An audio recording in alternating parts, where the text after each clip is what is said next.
கர்த்தருடைய பரிசுத்த நாமத்திற்கு ஸ்தோத்திரம். வெளியேற பெற்ற நேரத்திலே ஆண்டவருடைய வார்த்தை உங்கள் மத்தியிலே கொண்டு வருவதிலே மிகுந்த மகிழ்ச்சி அடைகிறோம். இன்றைக்கு வசனத்தை நாம் ஒரு வசனத்தை மையமாக, வாக்குத்தத்தமான ஒரு வசனத்தை மையமாக வைத்து நாம் தியானிக்க போகிறோம். Genesis chapter 12 verse 2. ஆதியாகமம் 12ஆம் அதிகாரம் 2ஆம் வசனம். தெரிந்த ஒரு வசனத்தை நான் உங்களுக்காக வாசிக்கிறேன்.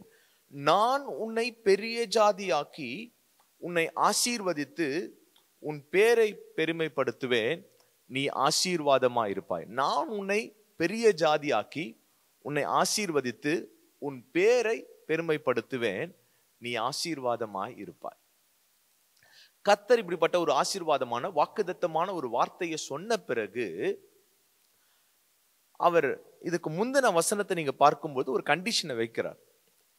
எப்பவுமே கர்த்தர் ஒரு வார்த்தையை கொடுக்கும் பொழுது அதற்கூடவே அவர் என்ன பண்ணுகிறார் என்றால் ஒரு கண்டிஷனை கர்த்தர் நமக்கு வைக்கிறத நம்ம பார்க்கிறோம். அல்லேலூயா. அதற்கான ஒரு நிபந்தனையை கர்த்தர் வைக்கிறார். அதுதான் நம்ம 1ஆம் வசனத்தை நம்ம பார்க்க போகிறோம். எப்போ இந்த 2ஆம் வசனத்துல நான் உன்னை பெரிய ஜாதி ஆக்குவேன், உன்னை ஆசீர்வதிப்பேன், உன் பேரை பெருமைப்படுத்துவேன், நீ ஆசீர்வாதமா இருப்பாய் அப்படின்னு பாத்தீங்கன்னா 1ஆம் வசனத்தை பாருங்க. அதற்கான ஒரு நிபந்தனையை வைக்கிறார். கர்த்தர் ஆபிரகாமை நோக்கி, நீ உன் தேசத்தையும் உன் இனத்தையும் உன் தகப்பனுடைய வீட்டையும் விட்டு புறப்பட்டு நான் உனக்கு காண்பிக்கும் தேசத்துக்கு போ. இதெல்லாம் நீ செய்த பிறகு நான் உன்னை பெரிய ஜாதியாக்கும், உன்னை ஆசீர்வதிப்போம், உன் பேரை பெருமைப்படுத்துவேன், நீ ஆசீர்வாதமா இருப்பாய். ஆனா உன் தேசத்தை, உன் இனத்தை, உன் தகப்பனுடைய வீட்டை விட்டுட்டு நான் காண்பிக்கும் தேசத்துக்கு போ. எப்படின்னா, எந்த இடத்துல நீங்க பேங்க் அக்கௌண்ட் ஓபன் பண்ணுவதாக இருக்கட்டும், இல்லைன்னா மொபைல் ஏதாவது ஒரு ஆப் நீங்க டவுன்லோட் பண்ணோம்னா, அந்த டவுன்லோட் பண்ணும் பொழுது அந்த ஆப் இன்ஸ்டால் ஆகிறதுக்கு முன்னாடி ஒரு கேட்கும் நம்மளை பார்த்து. அது என்னன்னா, ஐ அக்செப்ட், ஐ அக்னாலேஜ். அந்த இடத்துல என்னன்னா ஒரு நிபந்தனை இருக்கு. இதுக்கு are you accept to it. எல்லா இடத்துலையும் ஒரு சின்ன ஒரு பாக்ஸ் வந்து ஒரு செக் பாக்ஸ் மாதிரி டிக் பண்ணிட்டு ஐ அக்னாலேஜ், ஐ அக்செப்ட். அப்போ 2ஆம் வசனத்துல கர்த்தர் நமக்கு சொல்லப்பட்ட வார்த்தையை கர்த்தர் எப்போ ஆபிரகாமுக்கு நிறைவேற்றுவார்? 1ஆம் வசனத்துல ஒரு நிபந்தனையை கர்த்தர் வைக்கிறார். நீ உன் தேசத்தையும் உன் இனத்தையும் தகப்பனுடைய வீட்டையும் விட்டுட்டு நான் காண்பிக்கும் தேசத்துக்கு போ. கர்த்தர் ஆபிரகாமை என்ன பண்ணுவாரு? பெரிய ஜாதி ஆக்குவார், உன் பேரை பெருமைப்படுத்துவான்றார். நம்ம வாழ்க்கையிலையும் கர்த்தரை எதிர்பார்க்கிறார். என்ன இந்த நிபந்தனை அப்படின்னு பார்த்தீங்கன்னா, இந்த 1ஆம் வசனத்துல இந்த நிபந்தனை ஏன் கர்த்தர் வைக்கிறாரு என்ன, எல்லாரும் நீங்க தேசத்தை விட்டு உங்க தகப்பனுடைய வீட்டை பிரிஞ்சு போகணும் என்பது நோக்கம் அல்ல. முதலாவது கர்த்தர் என்ன எதிர்பார்க்கிறார்னா, நேசிக்கிறாயா, நேசிக்கிறாயா? உன் தேசத்தை காட்டிலையும் உன் தகப்பனுடைய வீட்டை காட்டிலும் உன் இனத்தை காட்டிலையும் நீ கர்த்தர் அதிகமாக நேசிக்கிறாயா? அதற்கான காரணம் நீங்க எல்லாத்தையும் விட்டு பிரிஞ்சு வரணும் என்பதற்காக அல்ல. அதை காட்டிலும் நீ இருப்பதை காட்டிலும் இப்ப இருக்கிறத காட்டிலும் 1000 மடங்கு உன்னை ஆசீர்வதிக்கும்படியாக, உன் பேரை பெருமைப்படுத்தும்படியாக கர்த்தரை நேசிக்கணும்னு கர்த்தர் விரும்புகிறார். முதலாவது நீங்க கர்த்தரை நேசிக்கிறவர்களாக இருக்கணும். ஒரு மக நிஷா என்ற ஒரு மகள் இருந்தா, அந்த மக நல்லா டான்ஸ் ஆடுவா. ஃபைனல் டான்ஸ் ஷோல அவ காலேஜ்ல செலக்ட் ஆகி நிறைய தேசத்துல நேஷனல் லெவல்ல அவ செலக்ட் ஆயிருக்கிறா. ஒரு மீடியால அவ என்ன பண்ணணும், பெர்ஃபார்ம் பண்ணணும். எல்லா பேரண்ட்ஸ், அவங்க ரிலேட்டிவ்ஸ், ஃப்ரெண்ட்ஸ் எல்லாமே ரொம்ப ஹாப்பியாக இருக்கிறாங்க. ஆனா அவளை விட கூட இன்னொரு சத்தம் வந்து கொண்டே இருக்கிறது. ஒரு மிஷன் ஃபீல்டுல நீ போகணும். ஆனா ரெண்டுமே கிளாஷ் ஆகுது. அவ என்னைக்கு சண்டே ஃபைனல் ஷோ அங்க பண்ணணும், ஸ்டேஜ்ல பிரம்மாண்டமான ஷோ. அதே இடத்துல பாத்தீங்கன்னா ஒரு மிஷன் ட்ரிப் போகணும். அவளுக்கு டைலமாவா இருக்கு, எதை நான் எடுக்கணும் அப்படின்னு சொல்லும்போது அந்த நேரத்துல ஆண்டவர் ஒரு மெல்லிய சத்தத்தோட அந்த இரவுல அவளோடு கூட பேசுறாரு. நிஷா, நீ என்னை நேசிக்கிறாயா? நிஷா, நீ என்னை நேசிக்கிறாயா? அவ இந்த சத்தத்தை கேட்ட பிறகு அவன் மிஷன் ஃபீல்ட்ல ஒரு 30 பேர் தான் இருப்பாங்க அந்த சபையில. அதற்காக அவ புறப்பட்டு போனாங்க. எல்லாருமே அப்செட் ஆயிட்டாங்க. பேரண்ட்ஸ், ரிலேட்டிவ்ஸ் அன்பா சொல்லி பார்த்தாங்க, திட்டி பார்த்தாங்க. ஆனா அந்த மிஷன் ஃபீல்டுக்கு போயிட்டான். ஆனா அவ பேஷன், சின்ன வயசுல இருந்து டான்ஸ் ஆடுறதுனால ஒரு கிறிஸ்தவ பாடலுக்கு அவ என்ன பண்றா, அந்த மிஷன் ஃபீல்ட்ல போய் அவ டான்ஸ் பண்ணா. அவ டான்ஸ் பெர்ஃபார்ம் பண்ணிட்டு அவனுடைய சாட்சியை சொன்னான். சொல்லி முடிச்ச பிறகு அதுல இருந்து ஒரு சின்ன குழந்தை எழுந்து வந்து, நிஷா அக்கா, நிஷா அக்கா, நீங்க சொல்ற இயேசு எனக்கு வேணும், நான் என்ன பண்ணணும்? நீங்க சொல்ற இயேசுவை குறித்து நான் இன்னும் அறிந்து கொள்ளணும், நான் என்ன பண்ணணும்?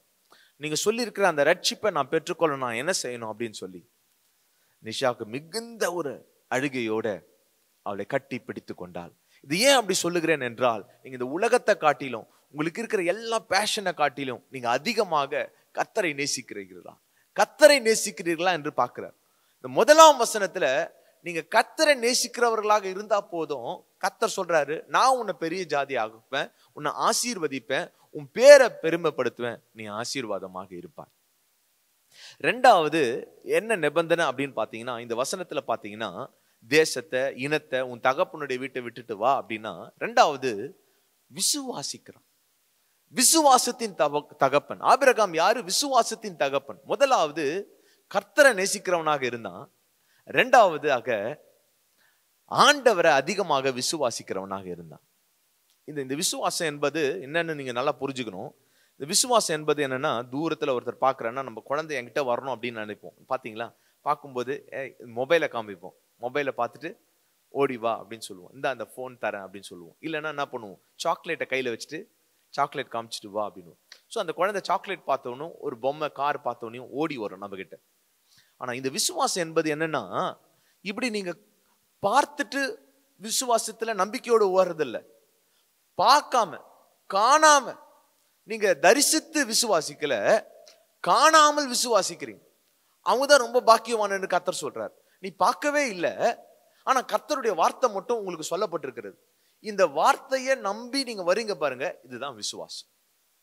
கர்த்தர் நம்மளை பார்த்து சொல்லும் பாரு, அந்த சொன்ன வார்த்தைக்கும் நமக்கு நடக்கிற ஒரு காரியமா பார்த்தீங்கன்னா அது ஆப்போசிட்டா இருக்கும்.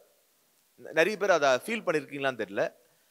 யோசேப்புடைய வாழ்க்கையில கர்த்தர் பார்த்து சொல்றாரு, அவனோட விசுவாசத்தை பார்த்து அவனிடத்துல கர்த்தர் பார்த்து அவனை சந்தித்து கர்த்தர் சொல்றாரு, உன்னுடைய அரிக்கட்டு நிமிர்ந்து நிற்கும், உன்னுடைய சகோதரனுடைய அரிக்கட்டுகள் உன்னை வணங்குன்ற. ஆனா அந்த தரிசனத்துக்கும் அவன் போகிற பாதையும் பார்த்தீங்கன்னா கம்ப்ளீட்டா ஆப்போசிட்டா இருக்கும், கான்ட்ரடிக்டா இருக்கும். அதற்கு ஏத்த விதமாகவே இல்லை. அந்த போகிற பாதை பார்த்தீங்கன்னா அது டிஃப்ரெண்டா போய் கொண்டிருக்கு. அவன் அடிமையாக விற்கப்பட்டான், சிறைச்சாலையின் அனுபவமாக இருந்தது, தகப்பனிடத்திலிருந்து பிரிக்கப்பட்ட ஒரு வாழ்க்கையாக இருந்தது. ஆனால் அந்த பாதையில தான் கர்த்தர் என்ன பண்ணுகிறாரு, அவனை சொன்ன தரிசனத்தை நிறைவேற்றுகிற ஒரு பாதையாக கர்த்தர் மாற்றி இருக்கிறார். இது நிறைய நேரத்துல நமக்கு தெரியும். நிறைய பேர் பார்த்தீங்கன்னா கூட சபையில கூட பார்த்து சொல்லியிருக்கிறாங்க, நாமும் இதை அனுபவிச்சிருக்கிறோம். எப்போ நம்ம கர்த்தரை தேடி வருமோ ஒரு ஆபத்துல, அப்ப நம்ம ஜெபம் பண்ணிட்டு கர்த்தருடைய வசனத்தை கேட்டுட்டு கர்த்தருடைய ஆலயத்தில் இருந்துட்டு போகும்போது பிரச்சனை பார்த்தீங்கன்னா அதிகமா இருக்கும். அப்ப கர்த்தர் சில நேரத்துல நமக்கு அது யார் அனுமதிக்கிறாங்கன்றத நம்ம அதை ரிசர்ச் பண்ணுவதை காட்டிலும், நமக்கு வந்திருக்கிற இந்த ஆபத்துல, நமக்கு வந்திருக்கிற இந்த நெருக்கத்துல, பாடுகள் மேல பாடுகள் வரும்பொழுது, உபத்திரவத்தின் மேல உபத்திரவம் வரும்பொழுது நம்முடைய விசுவாசம் அதிகரிக்கிறதா இல்லைன்னா விசுவாசத்துல இருந்து பின்மாற்றத்துல போகிறோமா? ரெண்டாவது கர்த்தர் எதிர்பார்க்கிறது, உன்னுடைய வந்திருக்கிற எல்லா விதமான நிபந்தனையில நீங்க கர்த்தரை விசுவாசிக்க வேண்டும் என்று கர்த்தர் எதிர்பார்க்கிறார். கர்த்தரை விசுவாசிக்கணும்னு எதிர்பார்க்கிறார். இதுதான் நோவா தன்னுடைய வாழ்க்கையில செய்தான். நோவா ஒரு பேழையை கட்டணும்னு கர்த்தர் சொல்லிட்டார், விசுவாசத்தோட கட்டுறாங்க. இதுக்கு முன்னாடி இப்படிப்பட்ட ஒரு புயல்னால, இப்படிப்பட்ட ஒரு வெள்ளத்தினால உலகம் அழிக்கப்பட்டதாக சரித்திரமே கிடையாது. இதற்கான ஒரு அடையாளமே இல்லாத பொழுது ஆனா கட்டிக்கொண்டே இருக்கிறான். 1 வருஷம் நம்பலாம், 2 வருஷம் நம்பலாம், 3 வருஷம் நம்பலாம், 100 வருஷம் அவன் என்ன பண்ணுகிறான், அந்த பேழையை கட்டி கொண்டு இருக்கிறான். 100 வருஷமாக பேழையை கட்டி கொண்டிருக்கான். எல்லாரும் அவன் என்ன பண்ணிருக்கலாம், வந்து கிண்டல் பண்ணிருக்கலாம், தாத்தா உனக்கு ஏன் இப்படி இருக்கிற, ஆண்டவர் ஏதோ ஒன்று சொல்லிட்டாருன்னு சொல்லி நீ என்ன பண்ணிட்டு இருக்க, அதை விசுவாசிச்சு நீ ஒரு பேழையை கட்டி கொண்டு இருக்கிறியா அப்படின்னு. கர்த்தர் என்ன பண்ணுகிறார்னா, ஒரு நாள் வெள்ளம் வந்தது, உலகம் முழுவதும் அழிக்கப்பட்டது, நோவாவின் குடும்பம் மட்டும் பேழைக்குள்ள காக்கப்பட்டது. எப்ப கர்த்தர் நம்மளை காப்பாற்றுகிறார், எப்போது நம்மை காக்கிறார் என்றால், எப்போது கர்த்தர் நம்மை ரட்சிக்கிறார் என்றால், நமக்குள்ள அந்த விசுவாசம் இருக்கும் பொழுது, நோவாவை போல விசுவாசத்தோட நம்முடைய வாழ்க்கை என்ற பேழையை நம்ம கட்டி கொண்டே இருக்கும் பொழுது, நீதிமானாய் வாழ்ந்து கொண்டே இருக்கும் பொழுது, கர்த்தர் நம்மையும் நம்முடைய குடும்பத்தையும் கர்த்தர் காக்கிறவராக இருக்கிறார். நமக்கு சொல்லப்பட்டிருக்கிற வார்த்தையை அவர் நிறைவேற்ற வல்லவராக இருக்கிறார். ஆனால் கர்த்தர் என்ன எதிர்பார்க்கிறார்னா, நீங்க கர்த்தரை விசுவாசிக்கிறீங்களா? 2 காரியத்தை நம்ம பார்த்திருக்கிறோம். முதலாவது, கர்த்தர் நமக்கு கொடுக்கப்பட்டு இருக்கிற வாக்குத்தத்தங்களை கர்த்தர் நமக்கு ஆம் என்றும் ஆமேன் என்றும் தருவாரு. முதலாவது, நாம கர்த்தரை நேசிக்கிறோமா? ரெண்டாவது, நாம கர்த்தரை விசுவாசிக்கிறோமா? கடைசியாக ஒரு காரியத்தை நான் உங்களுக்காக சொல்ல விரும்புகிறேன். அது என்னன்னா, மூன்றாவதாக கீழ்ப்படிதல். ஆபிரகாம் ஆண்டவருடைய வார்த்தைக்கு கீழ்ப்படிந்து தேசத்தையும் இனத்தையும் தகப்பனுடைய வீட்டையும் விட்டு பிரிந்து அவன் வருகிறத நம்ம பார்க்கிறோம். இது எதற்கு அடையாளமாக இருக்கிறது? இந்த முதலாம் வசனம்னா, கர்த்தரை தான் அதிகமா நேசித்தான். தேசத்தை காட்டிலும், என் கம்ஃபர்ட் ஜோனை காட்டிலும் நான் யாரை ரொம்ப நேசிக்கிறேன்? கர்த்தரை நேசிக்கிறேன். ரெண்டாவது, நான் எங்க வீட்டையும் எங்க சொத்தையும் எங்க தேசத்தையும் நான் விசுவாசிக்காம என்னை அழைத்த கர்த்தரை நான் விசுவாசிக்கிறேன். மூன்றாவதாக, இதை கர்த்தர் சொல்லிட்டார், நான் கர்த்தருக்கு கீழ்ப்படுகிறேன். இது எப்படி? நான் இன்னொன்று ஒரு உதாரணத்தை நான் உங்களுக்காக சொல்ல விரும்புகிறேன். இயேசு கடலோரமாக அவர் ஆண்டவர் செய்தியை கொடுக்கிறாரு. முழுவதும் இந்த பேதுரு மீன் பிடிக்கிறவன் முழுவதும் பிரயாசப்பட்டான், ஒன்னும் அகப்படலை. ஒரு மீனும் சொல்ல, ஒண்ணுமே அகப்படலை. ஒன்னும் அகப்படாத சூழ்நிலை வலையை அலசி கொண்டு இருக்கிறான். இப்ப கர்த்தர் அவனை பார்த்து சொல்றாரு, நீ ஆழத்துல போய் உன் படகை கொண்டு போய் வலைய போடு அப்படின்றாரு. நான் என்ன பண்ணுவேன்? வலை கிழியத்தக்கதாக மீனை தருவேன்றார். அப்ப அவன் சொல்றான், முழுவதும் நான் பிரயாசப்பட்டேன், ஆனா ஒரு மீனும் எனக்கு என்ன பண்ணல, அகப்படலை. ஆகிலும் உங்களுடைய வார்த்தையின்படி நான் கீழ்ப்படிந்து உங்களுடைய வலையை போடு. அப்படின்னா என்ன அர்த்தம் அப்படின்னு பாத்தீங்கன்னா, பேதுரு ஒரு அனுபவசாலியாக இருக்கிறான். அவன் மீன் பிடிக்கிறவனாக இருந்தாலும் அவன் அறிந்திருந்தான், கர்த்தர் எல்லாவற்றையும் அவர் என்ன பண்ணுகிறவர்? அறிந்திருக்கிறவராக இருக்கிறார். என்னுடைய திறவுகோல், என் ஆசீர்வாதத்தின் திறவுகோல் இயேசுடைய வார்த்தையில நான் கீழ்ப்படியும் போது இருக்கிறது என்பதை அவன் அறிந்து கொண்டான். கர்த்தர் சொல்லியிருக்கிற வார்த்தைக்கு நான் கீழ்ப்படியும் போதுதான் அதுதான் என் ஆசீர்வாதத்தின் திறவுகோலா இருக்கிறத பேதுரு அறிந்து கொண்டு அவன் போகிறான். அல்லேலூயா. நான் என் அனுபவத்தின்படி எனக்கு தெரியும் இப்ப மீன் கிடைக்காது என்பது, ஆகிலும் வானத்திலும் பூமியிலும் அவருக்கு சர்வ வல்லமை உண்டு என்பதை நான் அறிந்திருக்கிறதுனால என் அனுபவத்தை கொஞ்சம் தள்ளி வச்சுட்டு கர்த்தருடைய வார்த்தைக்கு நான் கீழ்ப்படிந்து அவர்தான் என் திறவுகோலின் ஆசீர்வாதமா இருக்கிறார் என்று சொல்லி ஆழத்துல போய் மறுபடியும் அவன் என்ன பண்ணுகிறான்? வலைய போடுகிறான். வலை கிழியத்தக்கதாக மீன் கிடைக்கிறது.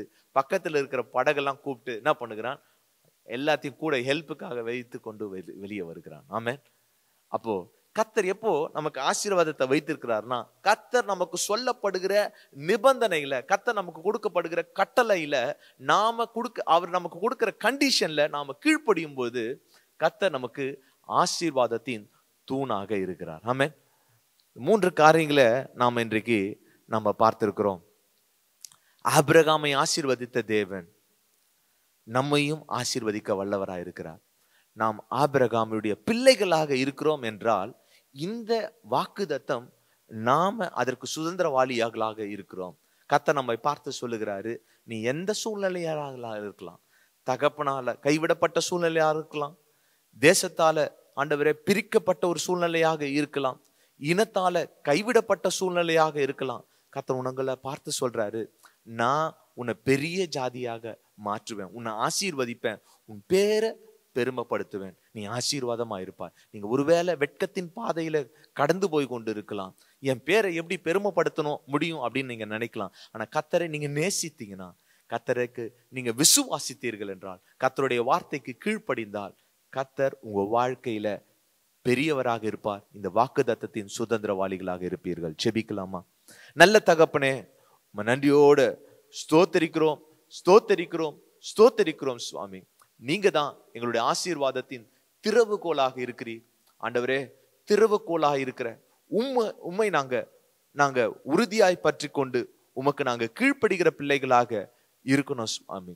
ஆண்டவரே, ஈசாக்கு விதைத்தான், 100 மடங்கான பலனை தந்தது போல ஆண்டவரே, நாங்க எங்க விசுவாசத்தின் விதையை நாங்க விதைக்கணும் சுவாமி.